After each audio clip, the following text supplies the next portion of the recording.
Bonjour à tous, je vous retrouve déjà pour la dernière fois pour débriefer du dernier épisode de Game of Thrones, puisque cette semaine c'était le dernier épisode de la saison 7, et oui déjà. Comme d'habitude, cette vidéo sera un petit récapitulatif agrémenté de mon avis, et je vous invite à laisser le vôtre dans les commentaires pour qu'on puisse les comparer.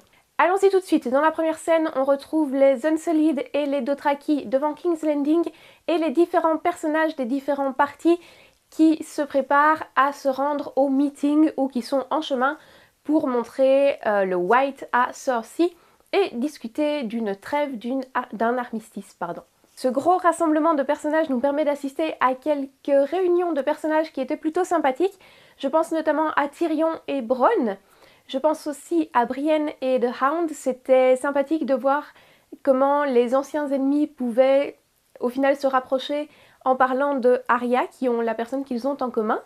Et une des réunions que j'ai préférées, même si elle n'a pas encore mené sur ce qu'on attend tous, c'est-à-dire la confrontation entre les deux, c'est les retrouvailles entre les deux frères Clegane, donc la montagne et le limier. Même si on n'a pas encore droit à l'affrontement entre les deux frères, qu'on est beaucoup à espérer et à attendre, on a quand même son annonce par le limier, par The Hound, et on espère que ce sera dans la saison suivante puisque c'est la dernière chance pour que ça arrive. Passons au meeting en lui-même. C'était plutôt long mais c'était pas pour autant inintéressant. J'aime de toute façon toutes les scènes avec Cersei puisque son actrice, comme je vous l'ai déjà dit, je la trouve géniale. Je pense que c'est à peu près la meilleure actrice de toute la série à mon avis. Au début on a encore Urine qui fait le malin et qui se la ramène.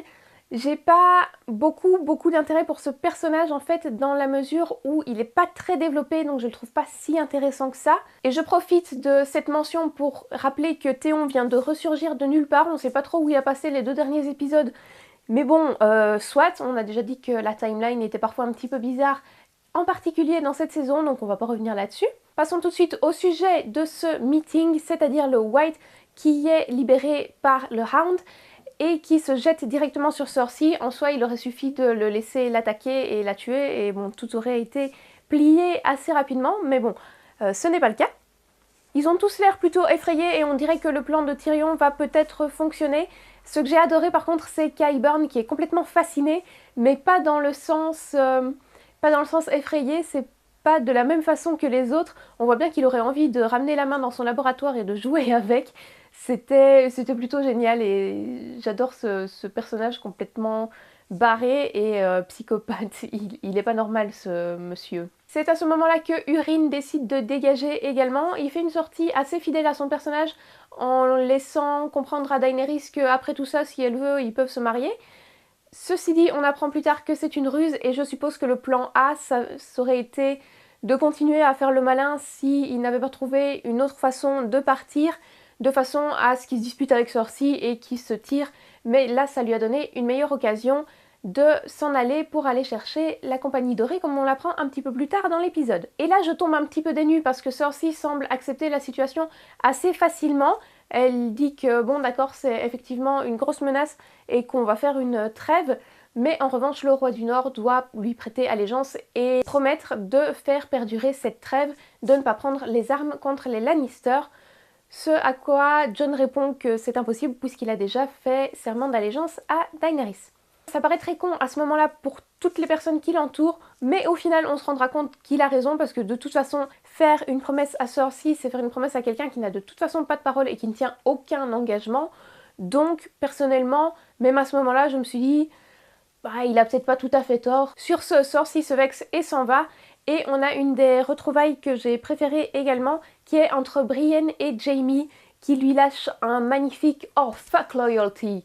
Et c'était tellement spontané et j'ai l'impression qu'au final, même si on dirait que Jaime n'y fait pas attention du tout, ce qu'elle lui dit a quand même fait un petit bout de chemin dans son esprit pendant le reste de l'épisode et c'était génial parce que c'est un duo qu'on n'a pas revu depuis longtemps et je trouvais que c'était un duo qui fonctionnait tellement bien que j'aimerais beaucoup les revoir encore une fois ensemble. S'ensuit une scène entre Tyrion et Cersei où Tyrion va essayer de lui faire entendre raison et de la convaincre de se montrer un petit peu raisonnable. On se rend compte qu'il n'est pas très bon pour négocier avec sa sœur, mais au final quand il en ressort, elle revient également dans l'arène pour retrouver les autres et annonce qu'elle a décidé d'envoyer ses troupes combattre à leur côté contre les marcheurs blancs et les morts-vivants. Et quand Cersei leur annonce ça, je me suis dit waouh, c'est quand même inattendu qu'elle soit pas aussi tordue que ce qu'on pouvait penser et qu'elle marche dans ce sens-là et que Tyrion ait réussi à la convaincre alors que c'était loin d'être gagné. On se rend compte un peu plus tard qu'il n'en est rien, évidemment. Mais bon, sur le moment, je dois dire que j'y ai cru. Je sais pas si c'était grâce à la musique qui était vraiment géniale ou au jeu d'actrice, encore une fois, que j'adore. Mais je me suis dit, ah oui, elle, vraiment, c'est étonnant, mais d'accord, pourquoi pas. Je sais pas ce que Tyrion lui a dit, mais c'est réussi. Sauf qu'en fait, non. Entre-temps, on a un petit tête-à-tête entre Daenerys et Jon, qui n'est pas ultra intéressant, si ce n'est qu'il parle un petit peu du déclin des Targaryens, et que Jon lui demande pourquoi elle ne peut pas avoir d'enfant, et lui dit que peut-être c'était pas une source fiable, ce qui est une prémonition certaine que Daenerys va quand même réussir à avoir des enfants avec Jon. Oh, c'est magique. Donc on s'attend à ce qu'elle tombe enceinte. À mon avis, dans la 8e saison, c'est plutôt probable qu'on apprenne qu'elle attend un bébé. Après tout ce temps passé à King's Landing pendant presque la moitié de l'épisode, si je me souviens bien, on retourne à Winterfell où on a une scène qui est pas tellement intéressante non plus puisqu'on continue dans la lignée des scènes précédentes avec Littlefinger qui essaye encore de monter Sansa contre les autres personnes de sa famille, en l'occurrence Jon, mais encore une fois Arya, et c'était plutôt drôle parce qu'on se dit tiens, comment est-ce que Sansa pourrait penser que Arya veut être Lady of Winterfell? Et c'était une scène dans la continuité, comme je l'ai dit, de celle qu'on a eue pendant une bonne partie de cette saison à Winterfell. Retour à Dragonstone où le clan de Daenerys s'est replié, sans vérifier manifestement que Cersei envoyait bien ses troupes dans le nord. C'est beau la confiance, mais bon, c'est naïf aussi. Et là, on a simplement Jon et Daenerys qui décident d'accoster ensemble dans le nord, contrairement à l'avis et au conseil de Jorah. Donc encore une fois, on a Jorah qui se rend compte que c'est mort pour lui, il est mort dans le game. Quant à Daenerys et Jon, ils se rapprochent de plus en plus. Petit tête-à-tête ensuite entre Jon et Theon qui était plutôt mignon, c'était une discussion assez sympathique dans le sens où on voit bien que ça rend à Theon la confiance qu'il avait perdue depuis qu'il a été emprisonné et torturé par les Bolton. Donc on voit qu'il se réhumanise un petit peu, qu'il reprend courage, confiance et que Jon le pousse un petit peu aussi à agir puisqu'il lui dit « Oh Yara a besoin de moi, mais qu'est-ce que tu fais encore ici à me parler si elle a besoin de toi ? Pas besoin de te justifier, tu dois agir maintenant. » Et c'était quelque part le début du recommencement pour lui peut-être.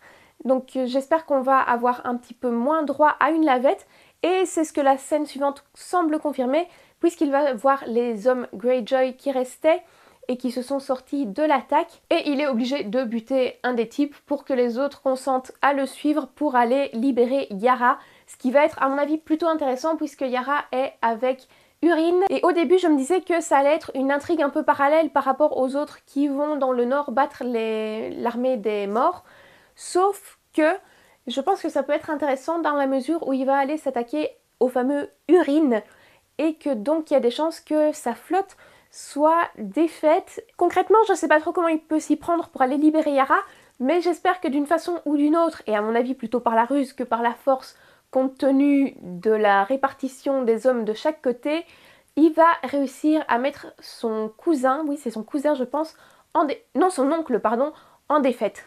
Ce qui voudrait dire du coup que l'arrivée de la Compagnie Dorée, la Golden Company, je suppose que c'est ça en français, serait compromise. Et là vient une des scènes les plus sympathiques, je dirais, de cet épisode, puisqu'on a le procès de Littlefinger qui au début passe pour être le procès d'Arya. Et là, encore une fois, j'ai quand même eu peur, je me suis dit non, ils vont quand même pas faire ça. Parce que ça faisait quelques épisodes que je vous disais que j'espérais que c'était seulement des mises en scène pour dérouter le spectateur et Littlefinger. Et je me suis dit, oh non, elle va le faire, mais elle est trop bête, mais pourquoi Bran est là et qui ne dit rien? Donc je me suis dit, attends, il y a anguille sous roche, regarde, ne t'excite pas. Et effectivement, c'est en vérité le procès de Peter Baelish. Et j'ai beaucoup aimé la réplique de Sansa qui, en apparence, accuse Arya, mais qui se révèle en réalité destinée à Littlefinger. Et sa réaction était plutôt magique. Je pense qu'il aurait peut-être pu partir de façon un petit peu plus spectaculaire et dans un autre contexte, mais je suis contente que ce soit Sansa qui soit à l'origine de sa perte et qu'elle ait retourné en fait les conseils qu'il lui a donnés contre lui-même. Et j'aime aussi beaucoup le fait que les enfants Stark se soient réunis et que Bran ait participé. Mon Dieu, Bran a été utile, c'est génial. En fait, on voit qu'il n'est pas complètement détaché des intérêts de sa famille et de ce qui se passe et qu'il a quand même choisi un camp. Donc j'ai trouvé ça plutôt intéressant et la scène était franchement bien jouée, bien mise en place, c'était génial. Il y a une mouche qui me tourne autour et ça m'énerve. Je vous promets que je suis pas sale. C'était également plutôt magique de voir Littlefinger ramper sur le sol comme un ver. J'ai eu de la pitié pour lui, mais bravo, hurrah pour les Stark, Bran, Arya et Sansa qui arrivent enfin à travailler ensemble. Et du coup, je pense qu'il y a très peu de gens qui pourraient devenir une menace pour eux à ce stade-là. Petit retour à King's Landing où on a une confrontation entre Jaime et Cersei, puisque chacun accuse l'autre de trahison. En fait, Cersei accuse Jaime de trahison envers elle et Jaime accuse Cersei de trahison envers sa propre parole. J'ai franchement apprécié cette scène puisque non seulement on apprend que Cersei est en vérité restée égale à elle-même, ce qui fait qu'elle reste un personnage intéressant, mais aussi parce qu'on commence à voir des différends entre le frère et la sœur et que comme je vous l'ai déjà dit, j'espère que c'est Jaime qui va tuer Cersei, même si je pense que ça pourrait être également son bébé, éventuellement si elle en attend vraiment un, j'espère que c'est un nain, voilà. On se rend quand même compte que Cersei est un petit peu perchée, puisque Jaime lui brosse les deux tableaux possibles de la fin des batailles dans le nord, puisqu'il y a deux options. Soit ce sont les morts qui gagnent, ils viennent dans le sud et ils les tuent tous, soit ce sont les vivants qui gagnent, ils se rendent compte qu'ils ont été trahis, ils viennent dans le sud et il les tue tous. Ce que j'ai préféré, c'est évidemment le voir s'en aller. J'avoue que j'ai eu un petit peu peur pour sa vie à un moment, puisque Sir Gregor avait l'air plutôt enclin à lui couper la tête, mais heureusement c'était du bluff et il peut partir. Et là, on voit que l'hiver est arrivé également à King's Landing et j'ai trouvé cette scène très jolie, la musique également, et la neige qui tombe sur la capitale, c'était une petite pause également dans tout ce qui se passe dans l'épisode et c'était très appréciable à mon avis. Retour à Winterfell où Sam est arrivé, je suis bien contente parce que j'adore voir Sam à l'écran. Et même dans les scènes avec Bran, Sam arrive à mettre un petit peu plus de vie et à rendre la chose presque comique, notamment avec l'histoire de la corneille à trois yeux. Et là, ils nous disent à voix haute ce dont nous, spectateurs assidus en tout cas, on se doutait depuis un moment, c'est-à-dire que Jon est en réalité non le fils de Ned, mais de sa sœur et de Rhaegar Targaryen. Et là, on apprend aussi son nom qui est Aegon. Oui, Aegon. C'est moche, c'est juste moche. Ceci dit, je me suis demandé du coup si, j'ai oublié son nom, mais le Targaryen qui était maître à Castle Black était peut-être au courant puisqu'il est mort en appelant Egg, qui est un diminutif d'Aegon qu'il utilisait certes pour son frère, mais qui pouvait du coup se rapporter à Jon. Je sais pas trop si ça pourrait être lié ou pas du tout. Toujours est-il qu'on apprend également, enfin qu'on réapprend, que le mariage entre Lyanna et Rhaegar était officiel et s'est bien passé et que donc ça fait de Jon un fils, comment on dit, légitime de Rhaegar et que du coup il peut avoir des prétentions sur le trône de fer. Mais en parallèle, on a donc le rapprochement entre Jon et Daenerys. Ce rapprochement, c'est peu de le dire puisqu'il passe enfin à l'acte. Et voilà, on a la tante et le neveu dans le même lit. Et je sais pas si vous avez remarqué ça et si vous avez pensé la même chose que moi, mais Tyrion dans le couloir était plutôt creepy. Et je sais pas trop pourquoi il avait ce regard, je sais pas ce qu'il pensait. J'espère qu'il n'a pas comploté avec Cersei ou quoi que ce soit. Franchement, je commence à avoir des doutes sur son personnage. Et je sais pas trop pourquoi ce plan était là. J'ai hâte de savoir. Petite scène de répit où Sansa et Arya se rapprochent enfin un petit peu. Je l'ai trouvée tout à fait réaliste et parfaite en réalité. Et j'étais contente de retrouver la citation qu'on a entendue dans la bande-annonce de la saison, puisque je l'avais vraiment bien aimée. Et je trouve que la relation entre les deux est vraiment, comme je l'ai dit, réaliste et plausible. Et je l'aime beaucoup et j'espère que les enfants Stark vont pouvoir rester ensemble pendant la prochaine saison parce que c'est un trio que j'aime bien. Même si bon, il va falloir un petit peu de Cersei et compagnie quand même, parce qu'on peut pas avoir juste de la guimauve tout le temps, bien sûr. Et enfin, dans la scène finale, ce qui n'était pas tellement une surprise puisqu'on s'y attendait tous et que ça devait bien arriver à un moment ou à un autre. On a l'effondrement, non pas du mur, mais d'une partie du mur à Eastwatch qui était plutôt grandiose. Et on a un gros doute sur est-ce que Tormund et Beric ont survécu. J'espère que oui, parce que Beric n'est pas revenu 6 fois à la vie, 6 fois je pense, j'espère que je me trompe pas, pour finir comme ça. Et Tormund, non, ce serait pas juste, je ne suis pas d'accord.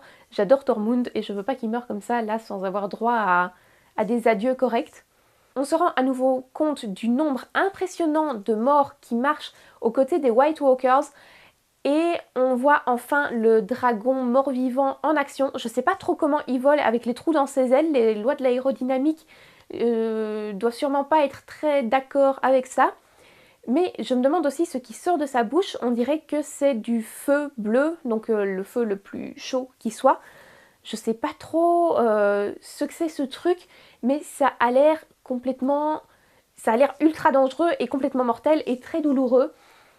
Et là, la menace devient enfin réelle. Donc on attend la saison 8 pour avoir l'affrontement final entre les White Walkers, les morts et les vivants. Et j'espère que ça va quand même pas être plié trop vite puisque bon, ça fait 7 saisons qu'on a tout ce build-up et ça doit finir en une seule saison. Donc j'espère que ça va être bien fait. Je me pose aussi une question maintenant qu'ils ont passé le mur. Je me demande si les White Walkers sont en mesure de réveiller tous les morts qui ont été enterrés à Westeros parce que du coup, ça augmenterait drôlement leur armée quand même. Je sais pas trop comment ça va se passer et j'espère, mon Dieu, qu'ils vont pas réveiller Ned et Lyanna et tous les autres dans la crypte. Ce serait vraiment... Ce serait plutôt de... ce serait dégueulasse, voilà. C'est une question que je me pose et j'ai hâte d'en avoir la réponse dans la prochaine saison à celle-là et à bien d'autres puisqu'on est laissé en suspens sur plusieurs points tout de même, notamment où est Gendry. Je suppose qu'il va arriver à Winterfell prochainement, en tout cas je l'espère. Mais il va falloir attendre puisque la saison 8 n'est pas prévue pour tout de suite et ça me stresse, je veux savoir.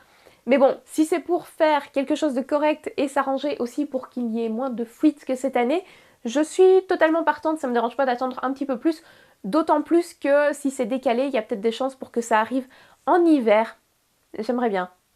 Je préférerais regarder Game of Thrones pendant l'hiver plutôt que pendant l'été comme c'est le cas maintenant. Je pense que je serais vachement plus dans l'ambiance. Voilà qui conclut mon avis pour cette vidéo et qui conclut les vidéos sur cette saison 7. N'hésitez pas à me dire comme d'habitude ce que vous en avez pensé pour qu'on puisse en discuter. Moi je vais vous dire à bientôt mais avec d'autres sujets du coup et je vais vous faire des bisous. Bye bye.